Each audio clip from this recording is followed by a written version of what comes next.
Bakit mas maraming nagsasabi na mas masaya yung childhood ng mga batang 90s kaysa sa ngayon? Bakit mas maraming nagsasabi na yung mga batang 90s mas swerte sila kasi mas masaya yung mga naging childhood experiences nila? Simple lang. Mga batang 90s pakinggan nyo to. Lapit ka konti. Noong panahon natin hindi pa uso cellphone. Hindi pa uso yung puro Mobile Legend. Lalaro ka sa cellphone, manonood sa cellphone. Lahat ng laro natin ng bata tayo puro physical. Naalala mo pa ba yung lalabas ka sa hapon para lang makipaglaro sa mga kaibigan mo?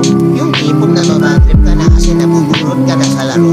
Pero tuloy ka pa rin kasi masaya ka makipaglaro sa kanila. Yung tipong lalabas ka ng alas 3 ng hapon hanggang alas 6, hindi ka na pwede magpagabi kasi mapapalo ka. Pero yung maiksing oras na yun para makapaglaro ka, pakiramdam mo ang haba-haba na. Naalala mo pa ba? Pag galing mo sa eskwela, madaling-madali ka kasi may papanoorin ka pa. Oo, kasi yung mga palabas na TV noon, puro pambata pa. Puro cartoons, may mga anime pa. Nakakatuwa kasi yung mga palabas noon talagang nakakatulong sa bata. May matinig, may Hiraya Manawari, may siniskwela pa. Hindi ngayon, putik na yan yung mga pinapanood ng mga bata. Puro patinig na, puro drama, di ba? Baka pang umaga ka man o pang hapon ka man sa klase makakapanood ka. Naalala mo ba ba? Yung nagtutulog-tulugan ka sa hapon sa mama mo para lang makaiwas ka sa palo niya. O teka, narinig mo ba yun? Oo, paulan na. Gigising ka ng madaling araw, nag-aabang ka ng balita. Ganito umuulan na, sana walang pasok. Yun tipong kahit hindi pa nag-a-announce sa balita. Pag lumakas yung ulan ng ganyan, anak, huwag ka nang pumasok.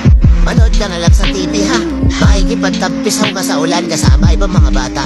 Nakakamiss yung mga panahong wala ka pang pinoproblema. Nakakamiss yung mga panahong wala ka pang responsibilidad at obligasyon. Nakakamiss yung mga panahon nung ikaw ay bata pa. Pero napapansin ko, bakit hindi ko na nakikita yung mga ganong klaseng bata? Sa tuwing lumalabas ako, napapansin ko napakatahimik na ng iskinita. Hapon na, oras na ng paglalaro nila. Pero bakit ganon wala ng mga bata? Nasa na sila? Napokus na sa kaka-cellphone. Hindi na lumalabas ng bahay. Mas minaigin alam nilang mag-cellphone at manood ng mga bagay na wala namang kakwenta-kwenta. Iba na talaga panahon ngayon, no? Kasi ngayon yung mga bata hindi na nila ini-enjoy yung pagkabata nila.